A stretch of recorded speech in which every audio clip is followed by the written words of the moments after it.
So you went and saw the Black Widow movie last night. Did you Yes, like it? yeah, What did you think? I liked it. I liked it a lot. I thought the action was excellent. The fight scenes were Hmm. really good.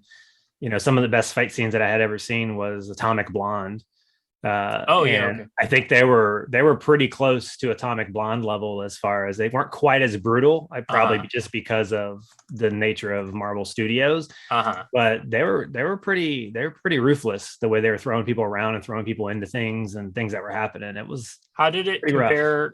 How did it compare to like other Marvel movies? Because we're kind of in this weird phase with the Marvel Cinematic Universe where it's like post Endgame, but Yeah.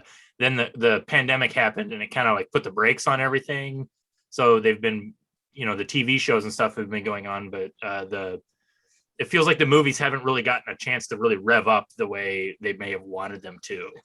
This one is in a really interesting space since it's after Captain America Civil War, but before Avengers Infinity Mm-hmm. War.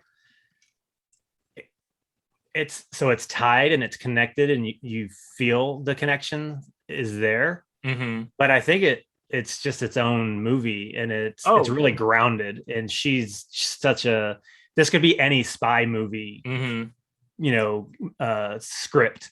It's not necessarily it doesn't Yeah. it doesn't Yeah. have the grand scale of a Marvel movie for sure. It's Mm-hmm. really just a cool look at this corner of the Marvel universe that you probably don't get to see. It's a little more seedy. It's a little more, because it's spies and it's Russia and it's crazy stuff that they did. I don't know. Did you ever watch the show on FX called The Americans? I didn't see it. I remember seeing some ads and stuff for it. It looked Because kind of interesting. yeah, because the beginning of it is kind of like, oh, I'm watching an episode of The Americans here, Yeah. and so that kind of has how it kicks off. So it was very interesting, very different, Hmm.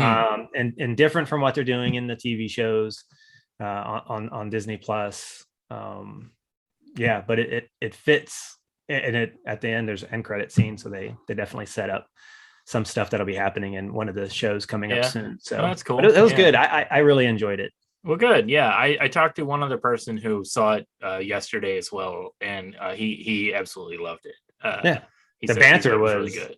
the banter was amazing. The actors and the way they just communicated with each other and just funny lines and just sarcasm and Hmm. just Hmm. there was that family dynamic that was there, but you get it's a fractured family. It's not like it's yeah. Hmm. That's kind of very interesting. I think they did a really good job. Well, cool, cool. Well, we can go ahead and just jump into the podcast. I might even just Sure. leave that in, just to have a little pop culture references. Those always go Yeah. well with the with when you're we put it in the title like Chris Reader talks about Marvel Cinematic Universe Black Widow movie. Click it now. That's right. Yeah, but I guess I should say I am talking with Chris Reader. And am I pronouncing your name correctly? I like Yes. to ask that because I never Yeah. know. Yeah. We were put in touch by a mutual friend of ours, Chris McJunkin. Yes. I don't remember if he or you said so. How did you guys come into contact? So about 4 or 5 years ago, when I started getting back into drawing, and I decided to start doing conventions and Mm-hmm. see if I could sell my art. Fan art is what I was doing. I met him at a show in Greensboro, North Carolina, Mm-hmm. and he actually bought my original artwork for a Spider-Man print that I sell. Oh, He bought the cool. original artwork, so that was pretty cool. And we were sitting next to each other, so we talked the entire time. And just from then, just being at the same similar shows, I check up on him, he checks up on me, Mm-hmm. and so we've just developed that friendship through the local comic book shows in North Carolina. Oh, very nice. So, how long have you been doing convention, like tabling at conventions and selling art and stuff? I think it's been 5 years. I want to say it's been 5 years. It's gone by fast. It's amazing. Yeah, It's kind of amazing. that is true. Uh, Yeah. when I look back, when I first started getting back into drawing, the first things I did was the Inktober things, to really get used to drawing again on a routine basis. And so when I look back and I see the dates on when I did those first initial Inktober drawings, I'm like, wow, that's already been that long ago. Yeah. And boy, they look really bad. So because it took a few years to get my skills back up to a level where I feel comfortable now like really, I can do something with this now. Mhm. I feel better about where I'm going with my art style. Yeah. So have you always been into art? Like you're talking about getting back into art. Is this something that you did when you were younger and then took a break from, or like what's the story there Yes. exactly? So when I was in junior high school, beginning of high school, I had a friend. We were really big into comic books, and I actually was the writer. I actually wrote the Okay. stories. I created the characters, and he drew. Hmm. And then when we went to high school, he went to a different high school than I did, and we didn't really have the same time with each other that Yeah. we had before. And so I still had all these ideas and these stories. And at the time, I was reading people like John Byrne, Hmm. Frank Miller, and I'm like, well, these guys write and draw, so I need to start teaching myself how to draw. So Yeah. I went out there and got the book that everybody got, How to Draw Comics the Marvel Way, Right. Right.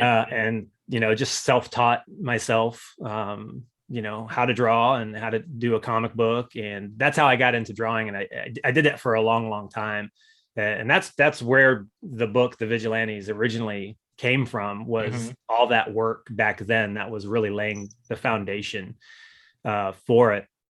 And then I went to the Army, didn't have as much time to draw, but I Okay. still drew. I was still creating characters, and I drew. I got out of the military with one goal in mind: I'm going to be in comic books. This is the thing I want to do. I was even going to go to the Joe Kubert School Oh yeah. in New Jersey. I could use my GI Bill. I was like, that's cool. But then I met my wife, and I was like, well, maybe if I could just go to community college and I do some art classes there, some graphic design classes, and I can work on a portfolio. And I was going and doing shows. I was going to and showing my work at like MegaCon Uh-huh. in Orlando a Yeah. lot, often, but pretty much 3 years straight. I went, and I was having the artists there, look at my work and tell me where I needed to improve. Hmm. And I got to the point where I was really super close. I specifically remember George Perez looking at my portfolio that I showed him Hmm. at the last year that I really tried hard. And he said, "You're about 6 months away." Oh yeah.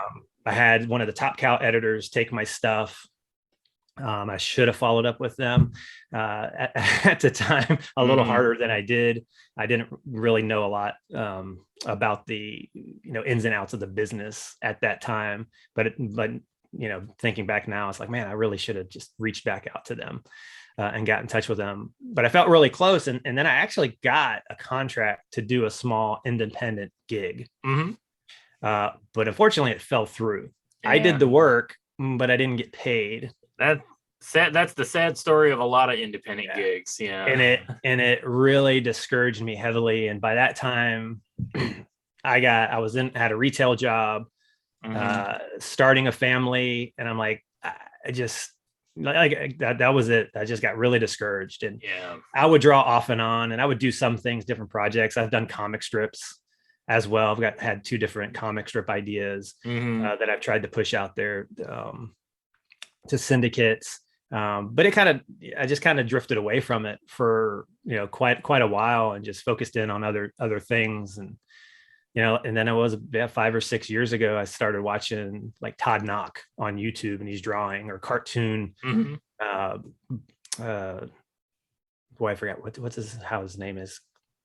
What his name? I forgot what is his name. I get his emails, but then I forget. But he was doing like how to draw stuff, and so it just got me back into drawing. Hmm. Um, and one thing led to another. I started getting more stuff, buying stuff again. I got a digital tablet, and my wife's like, "That costs a lot of money." Right. I'm like, "Well, what if I start like trying to sell my art?" And Hmm. that's how I got into conventions. Okay. Cool. Yeah. Cool. So, your book, The Vigilantes, that you've been working on, is this your first? I know you had alluded to it. It came out of when you were in high school, like working on stuff. Is this your first like thing you've written? Is this the first time working on something like that? Of this scale and this large and as much put together, yes. I mean, Hmm. I've written other things. I've still got a cache of scripts that I wrote when I was in high school, of a bunch of different characters that I wrote with my friends, and actually some of those are in the book in some way, shape, or form, Hmm. probably slightly altered. But to do something of this nature, to like really put it out there and put it all together, this is really the first time of really putting everything into it, and not just something that I do and then kind of set aside. Yeah. Okay.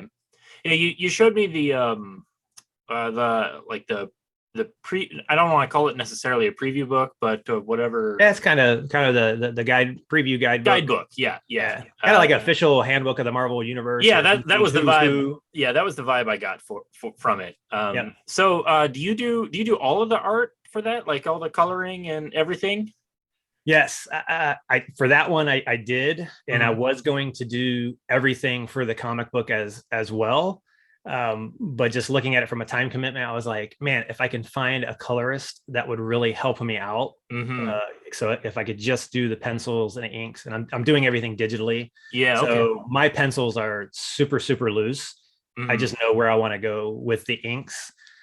So I just hired a colorist from Argentina. He's never been published before either, but I kind of like where his style is going. It's sort of in the way of an Sandro Sanchez from DC, who's now kind of started doing some Marvel stuff. So it's Okay. a painterly style, Yeah. Mariano. And so he's been doing the colors. Now I did the colors to the first about 4 or 5 pages, but then I had him recolor them once I got him on board. And he's colored everything up to what I have right now. So The coloring is I like to joke that it's such a it really slows down the process of creating the book. Like it's, obviously like the like drawing, penciling, and inking is like a huge part of the page, Yeah. but like to get like really good colors, it Yes. does, it's such a big step that colorists themselves hire other colorists to like do not half the work, but to do the flats and To do set flash, stuff yeah. up for them. So I always think that's just funny, like because coloring is also kind of the it's one of those weird aspects in the comic book creating process where I think a lot of people don't think about it. It's just like the penciler name is the one that everybody latches onto, and they don't think about how the colorist affects the page. Right. They're obviously not as forgotten as the letterer, who, if the letterer is doing his or her job, then nobody even thinks about the lettering. But yeah, coloring is one of those things. Like it's a big step, but yeah, it doesn't always get the recognition that it deserves. But anyway, so yeah, why don't you? So I read the guidebook for the Vigilantes. Can you just give me a quick pitch, like explain to me, what the book really is? Like, what's the story for the Vigilantes? Yeah, sure. So I would say the overall theme of the story and the book that I have, and it's going to be multiple volumes as long as I can do the volumes. Each volume is going to contain about 2 issues worth of comic books. And so there'll be 6 total volumes, because what I have written is basically 12 individual issues of a 22-page comic book. The theme behind everything is legacy. Okay. Right. And what do you want to leave behind? Not necessarily just to your children, but even to the people who follow you and what you do. And so it's really about legacy. So the comic settles around a legendary, the very first vigilante that ever existed, which is Massive Man. So he's the golden age, superhero type that came about, and then everyone sort of followed after him. But he's been retired for about 20 years. His wife unexpectedly passed away, and he had a son who was very young at the time. And so he decided to seclude himself away from the public and stop being a vigilante, just so he could raise his son. Oh, okay. So at the start of our story, his son is now of age and is all about the vigilante life, and has powers that are very similar to his father, although he's not really as strong as his father. He's not as big as his father, but he wants to be a vigilante. So his father's very supportive of anything he wanted to do, but certainly probably really happy that he wants to be a vigilante. But through the process of him coming out to be a vigilante, Massive Man finds out, wow, being a vigilante isn't what it was when I was a vigilante. So just think about how things have changed in the last 20 years, and just think of how people interact today. So the vigilantes in my book are more like, the Kardashians. Okay. Right. they're all about themselves. They're very singular. They're all Mm. about their followers and their likes and who can overdo the next person behind them. It's like, I may pass up as a vigilante. I may pass up stopping a crime because it's beneath me. It's not going to get me the ratings and the looks that I Right, want. right. I want to focus on taking on the big guns because that stuff's below me. And it's the stuff like that that just blows Massive Man's mind, is like how much celebrity these people have. And so he's like, I can't I don't want my son being part of that. So he seeks out an old friend, somebody who was a vigilante when he was a vigilante, whose name is Mesfalisto in the book. And Mesfalisto is a supernatural, a magic user character. Mm-hmm. And asked for his help. He said, "Hey, help me bridge the gap between these kids and what we used to do." And Mesfalisto is absolutely, I will help you. Even Mesfalisto has changed. And, Massive Man in the first volume, they'll see is him even is like, wow, even you've changed, kind of a thing. Mm. So they get together to kind of throw a party to get Massive Man to learn some about the character. So Mesfalisto sets up a specific group of vigilantes that he thinks may be more influenced by Massive Man and or are influential to the rest of the community. Like, hey, if you can turn some of these people, then you'll have a real good foothold. It's something from change management. If you've ever dealt with change management, right? You need Yeah. champions, right? You need champions of change. Yeah. And so Mesfalisto is helping Massive Man put together these champions of change. But at the same time, as all this is going on, a threat from long ago in Massive Man's past is coming back to Earth. Okay. His arch nemesis from long, long ago, his name is Alteration. And he's coming back to Earth, and he, of course, is seeking revenge on Massive Man because Massive Man is the one who sort of banished him out to space. Mm-hmm. So how Alteration comes back, and if Alteration is back by coincidence or by something more, is part of one of the underlying threads behind the book as well. But Alteration's not too happy about what villains are doing either. So there's sort of some parallels between this, like, Alteration's like, man, these villains are just getting knocked around by these vigilantes, and they don't have any like chutzpah, and they don't have any real goals, and you're like, where's the megalomania? Right. Back in my day, we tried to take over the world for real. That's right. So there's some of that paralleling in there too. So there's mysteries cool with some of the characters that I have, and relationships that get built and stuff like that. So cool. Yeah. So it sounds like definitely like a obviously superhero genre. Definitely. Who would you say are your biggest influences when it comes to doing superhero books? Like who did you like reading the most? So back when I was a kid, so I'm a little older in the generations. I just turned 50 last year, and that was one of the emphasis for doing the book. I'm like, man, I turned 50.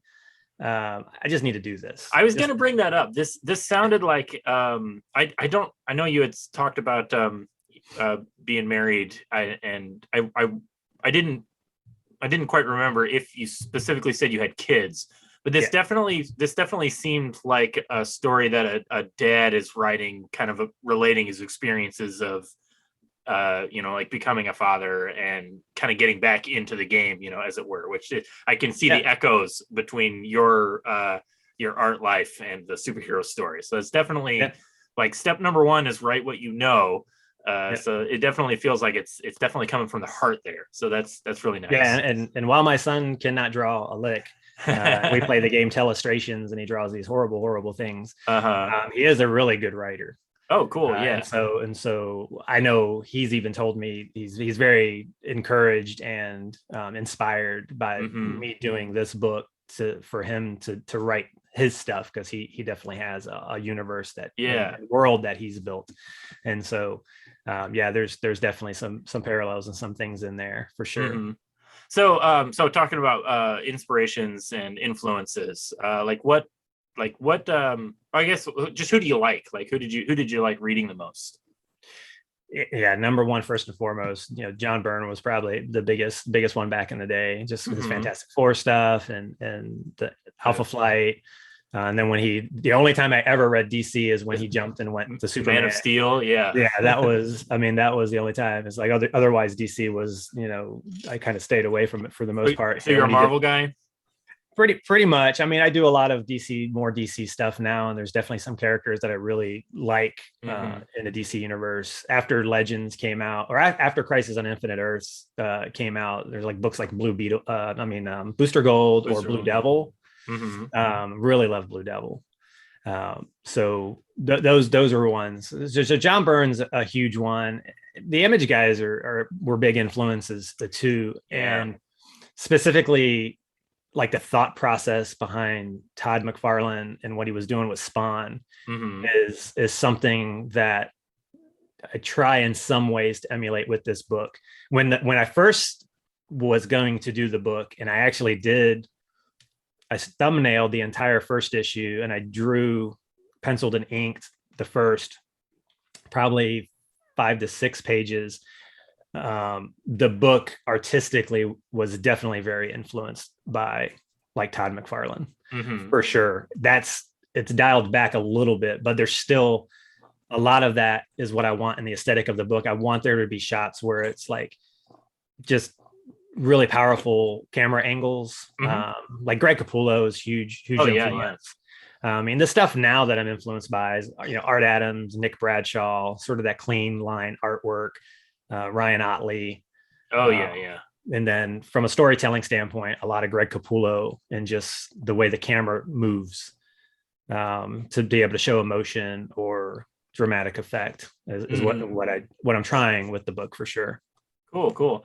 Can you think of is there a book that you think the Vigilantes is, I don't want to say the most like, but like, can you equate it to something? Like, is there something else out there that you're trying to capture, like either like tonally or stylistically?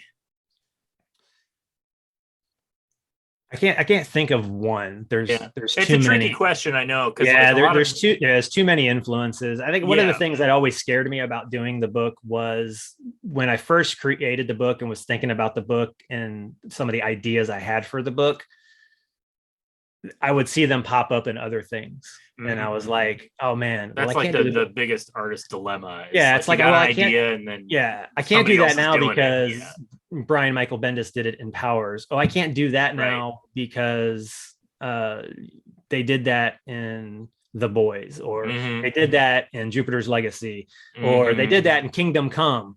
There's a lot of things where I was, but now I'm like, I don't care if it's similar to those. It's still different. It's still my characters. It's still my story. It's told in my voice, not their voice. I think that's an important thing too. Like, have you read The Boys, or have you watched the show? I've watched the show. I really was turned off by the book when I was, I can believe that. Yeah. Well, because so I remember when The Boys came out, and I read the first like arc, and I like Garth Ennis as a writer, but he's not always my style per se. But I like that he is unique. Like, there's no mistaking a Garth Ennis book. You know what I mean? So I've always appreciated that. Sorry, got a cat on my lap. And so I've been going through the whole series now that the Amazon, the live action show is out, and we started watching that, and I was, I liked it well enough, but I was like, I didn't realize that it strayed so much from the original book, because I thought the show was fine, and then I went back and I was like, I need to just go through the book. And it's definitely not to everybody's taste, but at the same time, I just really love that it's such a authorial voice. Like, it's so Garth Ennis, and the show doesn't even come close to that. Like, it can't come close to matching that authorial voice. But that's what I was getting at, was I do think that's one of the most important things of when you're making a book, specifically when you're writing a comic, is it is a delicate dance to get around the idea of like, okay, I want to use superheroes. I want to tell this kind of a story, but it's sort of, like Alan Moore already wrote the most important superhero story ever. So who am I kidding myself trying to do whatever, you know what I mean? Yep. but it really is, it's just about tapping into that yourself, and just doing it your way. And that's, it can be hard sometimes, but that's, I don't know, that's also the enticing challenge of art, of really just getting it together and getting it out there. So yeah, it's good to hear that's what you're doing. Yeah, and I had a lot of fun putting together to make it the 12 issues. 'Cause, again, I've done a lot of writing where it's always been a lot of big ideas, probably more brainstorming and maybe a little bit of structure, but I've never, again, like put everything together. Like I know exactly where this goes. And this first arc that I knew what the beginning was and I knew what the end was, is the how I got to those things. And I was able to do it before I really started to kick this thing off. Felt really good to be able to sit down, and work with my son and bounce things off of him and say, well, what if I did this? Or what if I did that? Or what if we change this here? And just what's the structure? What is the timing? What is the speed? Is it too fast? Is it too slow? We've got to get to this point by in this many issues type of thing. And, how do you do that? And that's been a lot of fun. Yeah, absolutely. So what is the process? What is your creation process like? Like you're writing and drawing this. Do you write out full scripts and then draw from that, or is it kind of like a little mix of the both? How does that work? Yeah. So I write out full scripts that are descriptive, that have the context, has each panel is kind of camera shot. But even within that, as I'm drawing it, I'm like, you know what? I don't need this panel. Yeah. And so it's gone. Or that's not the right camera view that I need for what I'm really asking for emotionally from this shot. And so I will change things.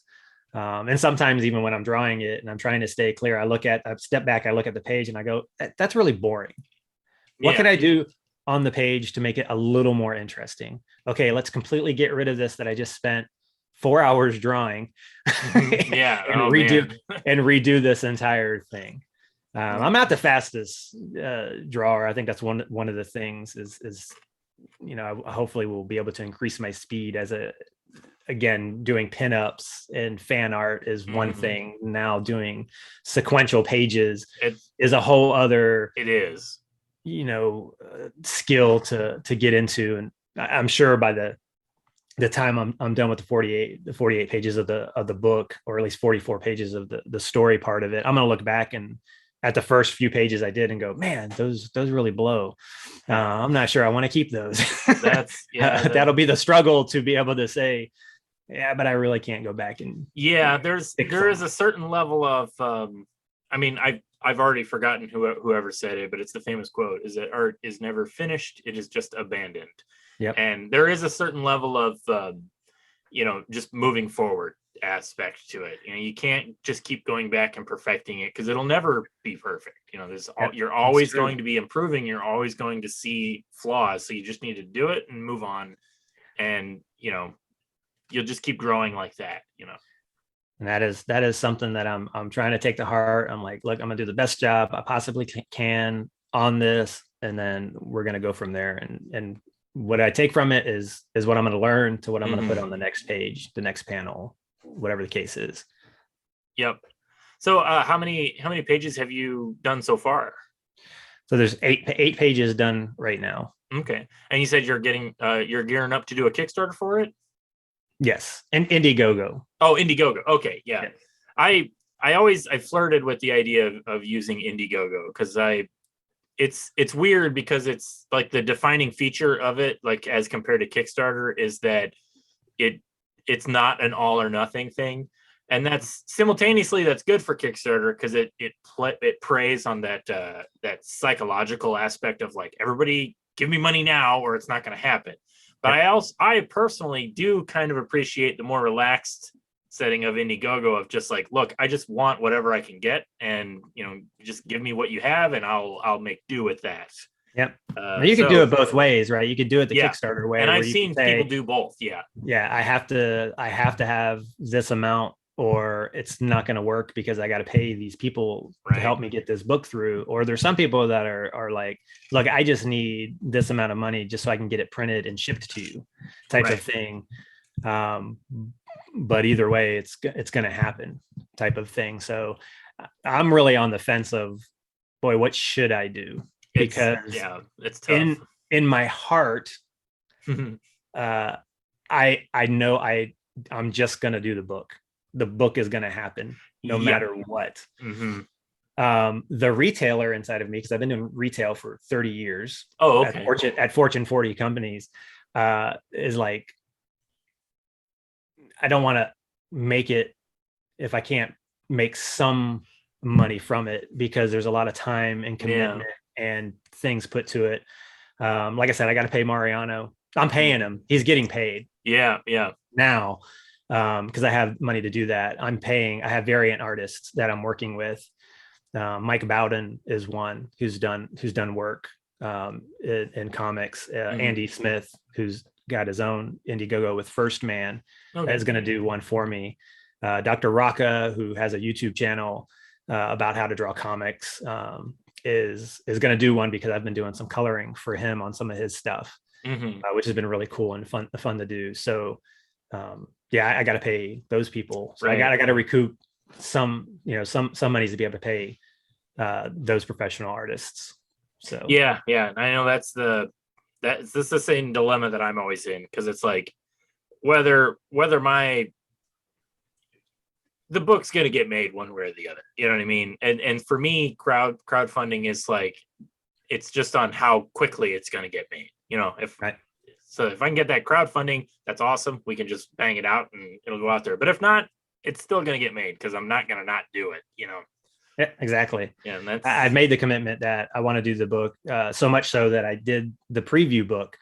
I did the preview book for a couple of reasons. One, I wanted to get people to know about the book, and this was a way to do it.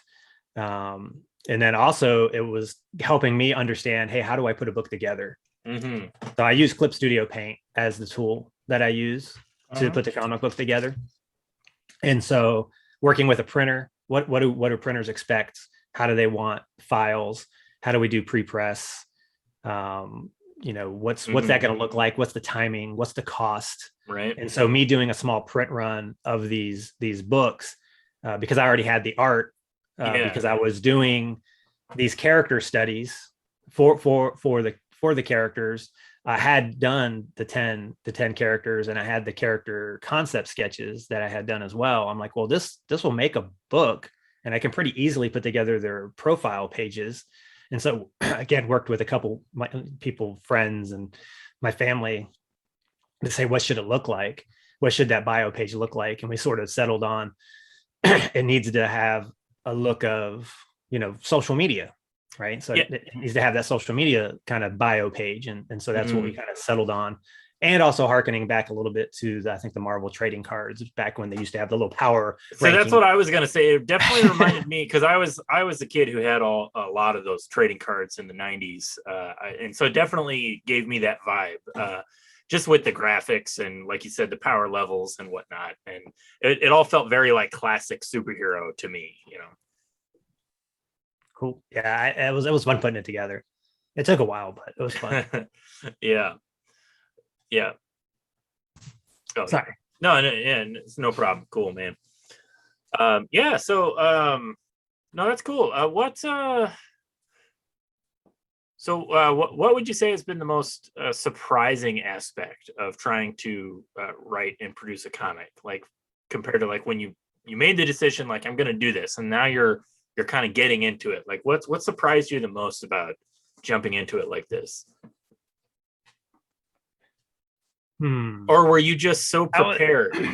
I don't know that I was so prepared. I mean, I think I understood the challenges, because I'm a person who does a lot of research on things. I don't just jump into it. Yeah, so that's smart.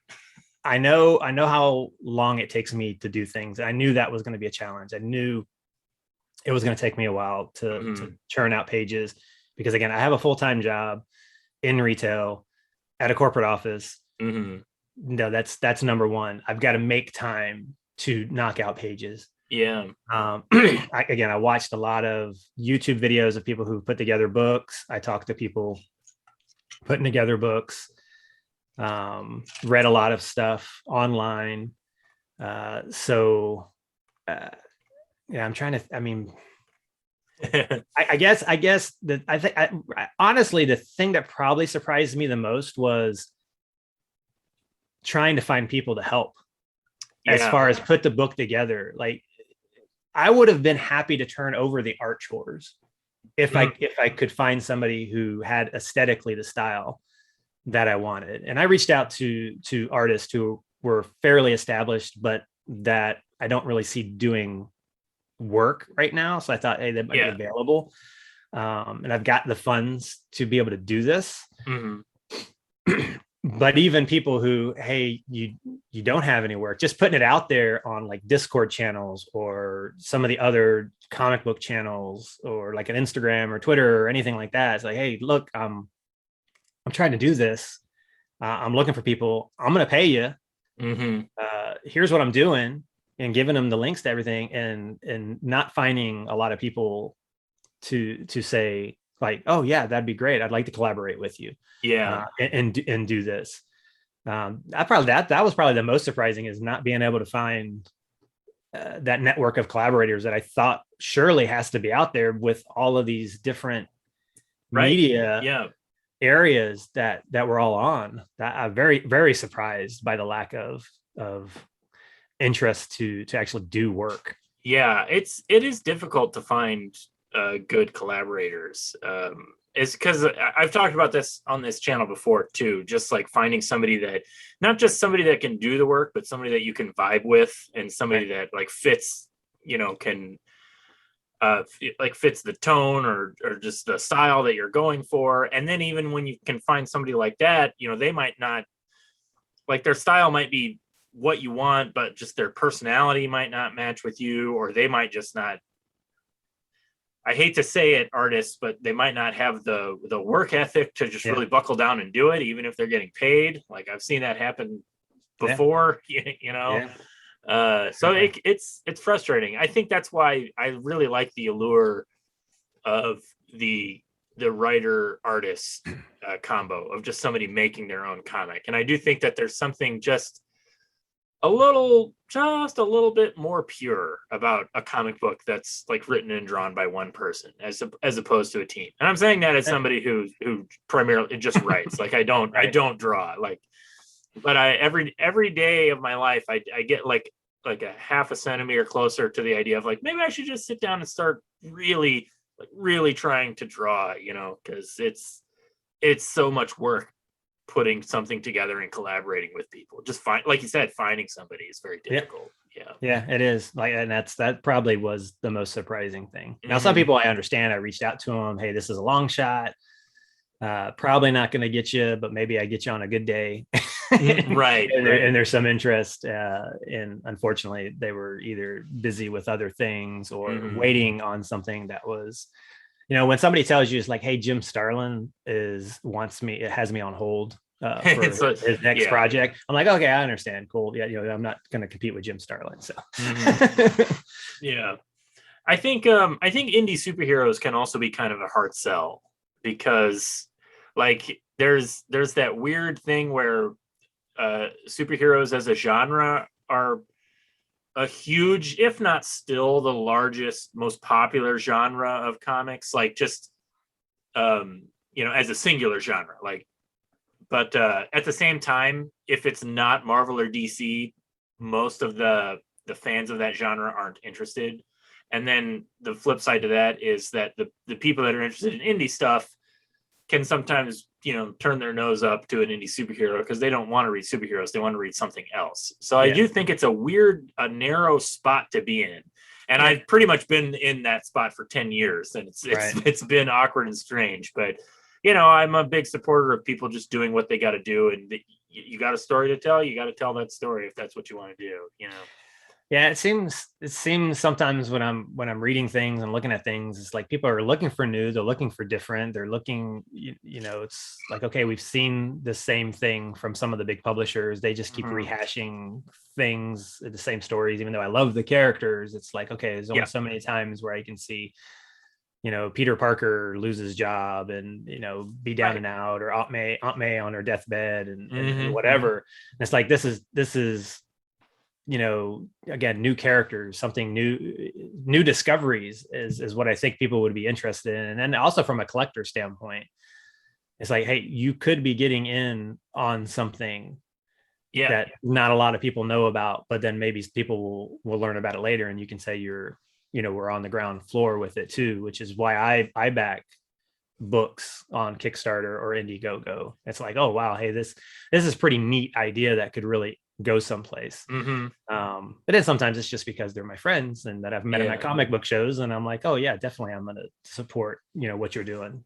kind of a thing too. But there's a lot of just like really cool, unique ideas out there that is not something from a superhero standpoint that you can get anywhere else. So Yeah. Yeah. I think that I would say that's probably the most important, maybe not the most important, but like a good thing to keep in mind. Like if you're doing like an indie superhero uh, genre thing, is make sure your book is not something that Marvel or DC could or would publish.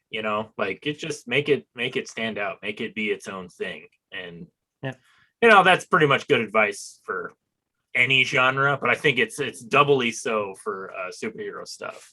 yeah, definitely. Yeah, you definitely want to Yeah. have something happen or something in there, or something that's just, yeah, they would never do something like that. Hmm. Absolutely. Yeah. So you're planning on doing your crowdfunding. Are you just going to be doing the first issue? Is that what you're building Yeah, toward? volume one Volume one? Yeah. is what I have it as. Yeah, it's the Vigilantes volume one, titled Introductions. Okay. Yeah. And are And you inside of that are two chapters. okay? And are you planning on doing this like self-publishing, or have you looked at like pitching it around to anybody, or is it just? Or yeah. I mean, I thought about pitching it. I just, yeah, I don't know if it's worthwhile, or just try to do it. I've Just I've do it been on my there. Yeah. own. Yeah, just do it on my own. See what sort of following I can gather. Again, sell it at the comic book shows as I go around. Build Hmm. Hmm. more, without pitching. I think if I felt I had more of a team, Yeah. Yeah. I would be more inclined to want to, do that. Again, I've reached out to letterers, Hmm. even to say, it's like, hey, would you have time to work on this? Um, and don't have anybody. So again, I'm lettering it on my own. I'm going to do the best I can. I'm not a Yeah. letterer. Yeah. There's definitely skill in being a letterer. It's going to look as good as I can make it. I definitely, again, I'm a researcher. I Hmm. love to learn things. I like the fact that I can do everything in a comic book that I Yeah. need to do. All of the graphic design I can do. I went to school for that. I can use Photoshop. I can use Illustrator. Hmm. Uh, No, I think that's really strong, and I do think that's something that a lot of artists, when they're trying to do their own thing, they kind of miss out on that, of not having that graphic design sense. hmm, So like their art may be fine, and they know how to put the pages together, but just the overall product just looks really amateurish because it just doesn't have that right. professional quality to like logo work or even the lettering.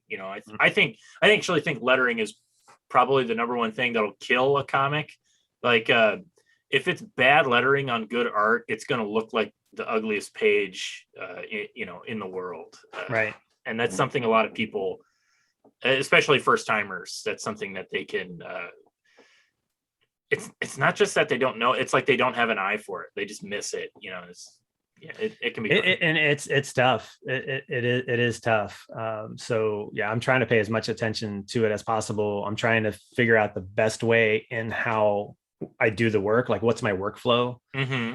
of when do I do the lettering? So when I first started, I was doing the pencils, inks, and I was going straight to putting the letters on top of it, and then I was coloring. Now that I have a colorist, Mm-hmm. and I gave him a few pages, and it's got the lettering on there, I'm like, well, I don't think I should do that anymore. So as of like page 6, I stopped doing that, and I'm just giving him the black and white image to do color, and then I'll bring it back in and I'll put the lettering on top. I'm cognizant of when I'm doing the drawing and laying out the page of where what I have to write, what has to go on there, and then I'll have room. But again, I'm still learning and figuring out what does the workflow look like? How am I going to put all this stuff together? Yeah. So yeah, do you ever interesting. Do you have much trouble balancing like your work life and your home life and your family life and your creative outlet life? I think we do. I think I do a pretty good job. I set the time appropriately to be able to take care of the things I need to be able to take care of. So the wife and I are still, we go on our little weekend trips. When we do weekend trips, I got comic book conventions that are coming up. I got 3 at the end of July. Oh, wow. We'll do a vacation near the end of August. The campaign will launch at the beginning of October. Okay. Because that's when the pre-launch has to end, because they only give you 6 months to do pre-launch, right. And then you got to go. You either got to go or you got to delete it. Which would mean having to start all over again. So I'm hoping. That's good. I think deadlines are really important. Oh yeah, it is. It's very. That's one of the reasons why I started it was like, look, I need to put me a deadline, or else it's just going to sit and it's never going to happen. So let's go. I know it's 6 months. I'm going to get as much done as I possibly can in that 6 months. Cool. And then we will campaign to get the rest of the book done for the 60 days of the campaign. Yeah, right on. Well, okay, that's pretty cool. So you got a crowdfund on Indiegogo, Vigilantes. Do you have somewhere online where you're showing off your stuff, or are you mostly on social media? Yeah, on Instagram. They can follow me on Instagram. I'm Mental Pablum, pretty much in social media. That's what I've been going by. I do have a website. It's artofmentalpablum.com. So that has a lot of my art. Again, you can buy the preview book there. It's $10. You could buy even have the prints for all the 10 major vigilante characters. You can combine it. So there's a package there where you can get both of them for $20, the book and one print for $20. My other fan art's there too. All of it helps support get the book done. Is what I tell people.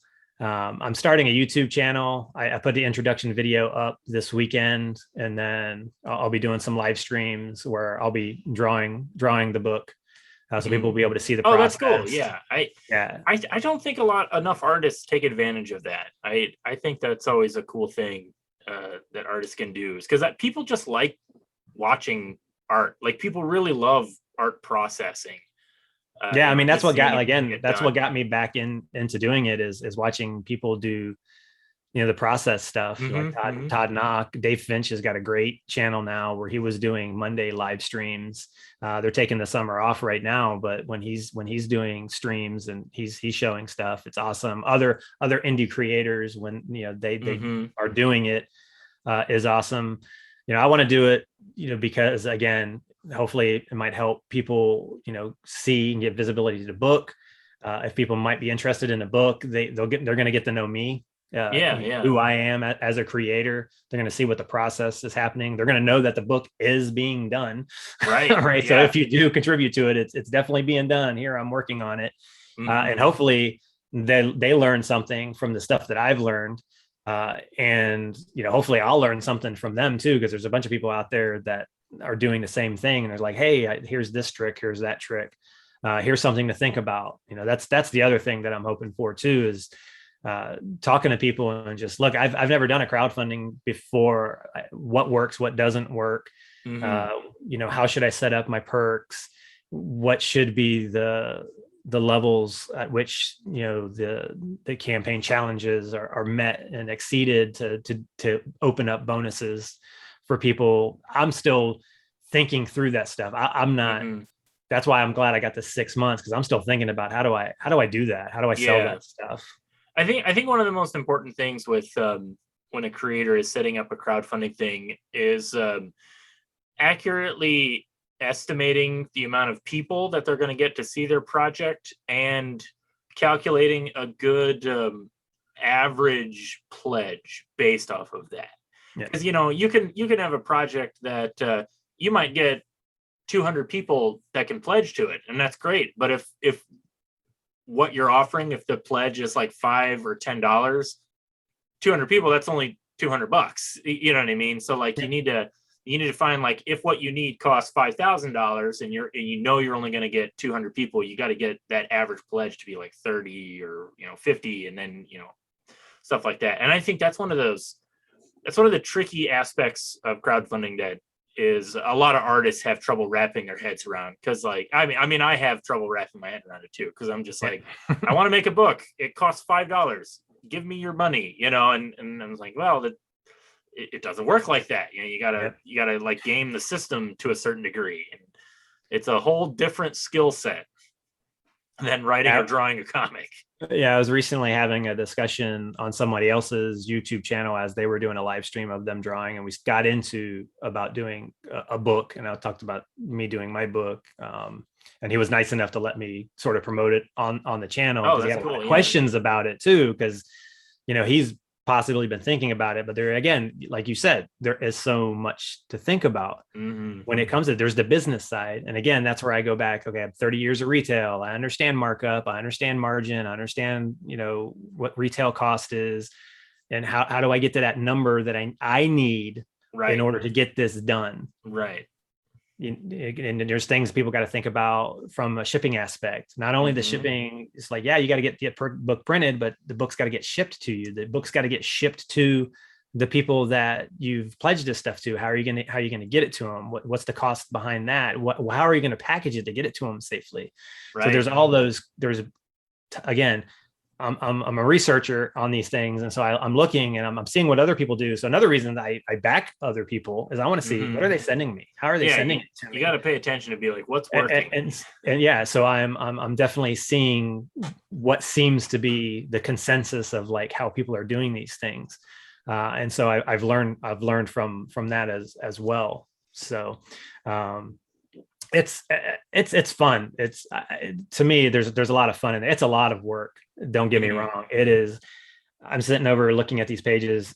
The last page that I've been doing, I've been sitting on it. It's been way too long for me to doing it. I want to do a page a week, and I've been sitting on this page for 2 weeks. I got to get it done. Yeah. And it's just, but I'm looking at it. And I'm like, again, we talked about it earlier. Right? I just want to tweak this, tweak that a little bit, and also time. Right. Finding the time to be able to do it. And that's also one of the reasons why I wanted to do my YouTube page and live stream. It's like, look, I'm going to make specific time where I'm going to go live and I'm going to draw, because it's going to make me sit down and do the work. It's that deadline aspect of like, you have to sit down and do it because you've got these obligations. Yeah. Yep. For sure. So I definitely want to do it that way. So, and I think in my introduction video, that's how I kind of explain it. It's like, hey, why do I want to do a channel? What is this channel about? Right. It's threefold. I want to introduce people to me. I want to introduce people to the book. And I want to hold myself accountable to actually doing the book. Right. That's why the channel is going to exist. Yeah. Well, that's cool, man. I'm glad to hear that. Any last plug you want to do for Vigilantes? Is there anything that we didn't cover in the interview? Anything I may have missed? Again, I don't think so. I think we covered everything. Again, it's this book. It's my first book. This is a dream project. I've loved comic books for so long. I've always wanted to do a comic book. This idea, again, has been in my head for a long time. It comes out of me playing tabletop role-playing games like Marvel Superheroes. Oh, yeah. Okay. Villains and Vigilantes, where I maybe might have partially got my name. Champions, playing superhero online games, specifically City of Heroes was huge. I used to play City of Heroes too. I still play City of Heroes. That may sometimes keep me from drawing and working on the book because I play on the public servers. Yeah. Some of the characters that I created made their way to City of Heroes. Some of the characters I actually created in City Heroes, and as I was doing this book, thinking about doing this book, I was like, you know what, this character needs to go away. I need to put this character in because he works better for the story. Yeah, yeah.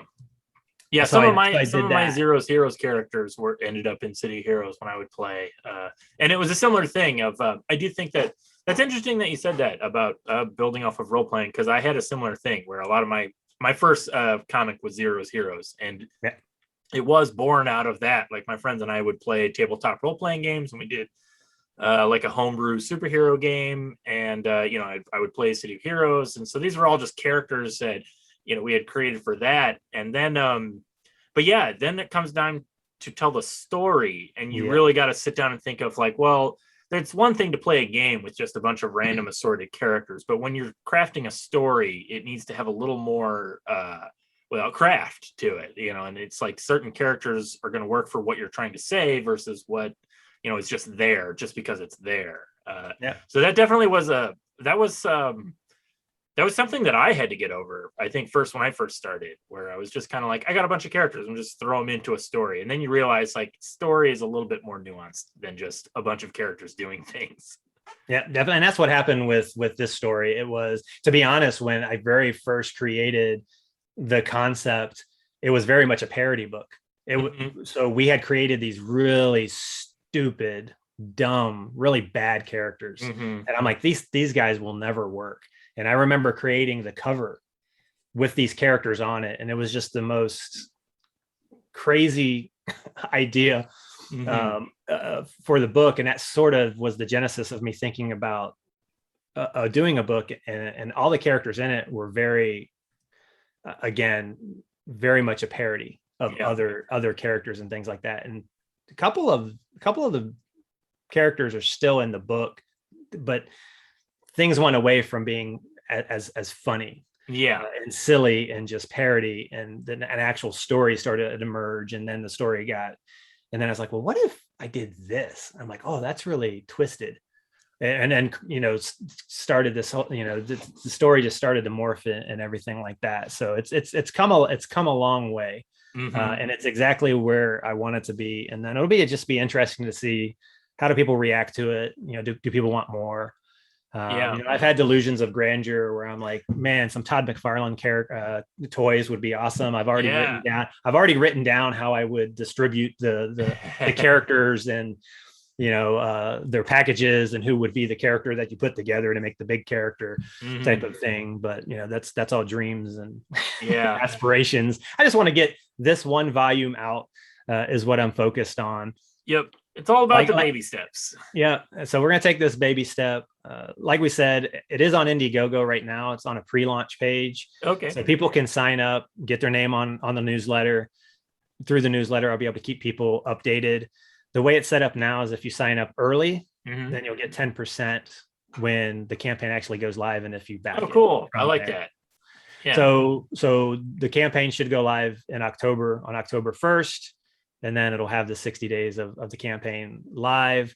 As I said before, I am going to have some variant covers. Mike Bowden is one person who did 2 variant covers of single characters. One's Questor from the book. The other one is BAMF from the book, BAMF. Yes, it stands for what people think it is. And that's another reason why Massive Man's kind of mad.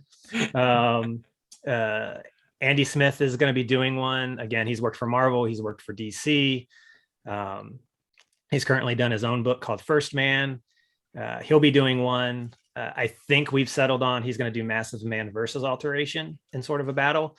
Cool. He hasn't worked on it yet. I told him he's got through September to work on it, because he's got his own stuff going on for that. So that's going to be awesome. Dr. Rocca from YouTube, who's got over 12,000 followers on his YouTube how-to channel, is going to be doing one for me as well. I'm really excited about it.